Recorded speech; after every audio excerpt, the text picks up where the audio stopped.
आलू एक रात ऑफिस से घर लौट रहा था। रात का समय था, सड़कें सूनी थी। अचानक उसे पीछे से एक आवाज आई, कहाँ जा रहे हो? आलू ने रुककर इधर उधर देखा, लेकिन कोई नजर नहीं आया। उसने इसे नजरअंदाज किया और आगे बढ़ने लगा। कुछ ही कदम चलने के बाद फिर वही आवाज आई, इस बार और पास से। आलू ने घबरा कर चारों ओर देखा, लेकिन कुछ नहीं दिखा।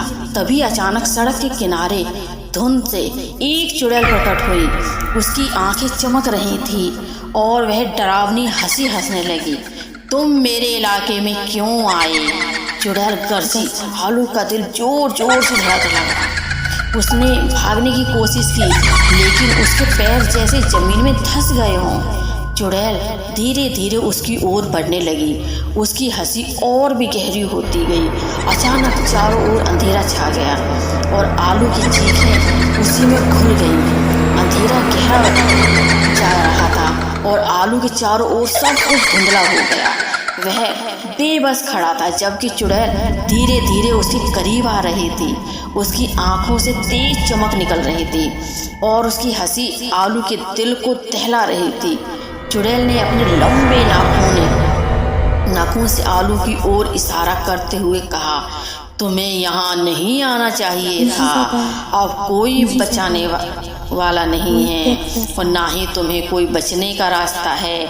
आलू के शरीर में कपकपी छा गई। उसने अपनी पूरी ताकत से पैरों को हिलाने की कोशिश की, लेकिन वे जैसे जड़ हो चुके था।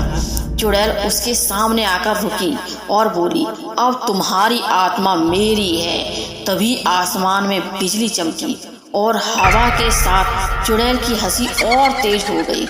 आलू ने अपनी आंखें बंद कर ली, सोचते हुए कि अब उसका अंत निश्चित है। लेकिन जैसे ही बिजली की गड़गड़ाहट थमी, एक अजीब सा सन्नाटा छा गया।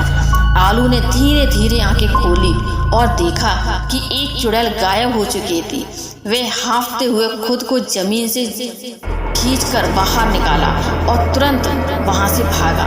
हालांकि वह बच गया था, लेकिन उस रात की घटना ने उसे हमेशा के लिए बदल दिया। उसने उस रास्ते पर कभी दोबारा कदम नहीं रखा। तो मेरी ये कहानी आपको कैसी लगी, हमें कमेंट करके जरूर बताना। लाइक और सब्सक्राइब जरूर करना। धन्यवाद।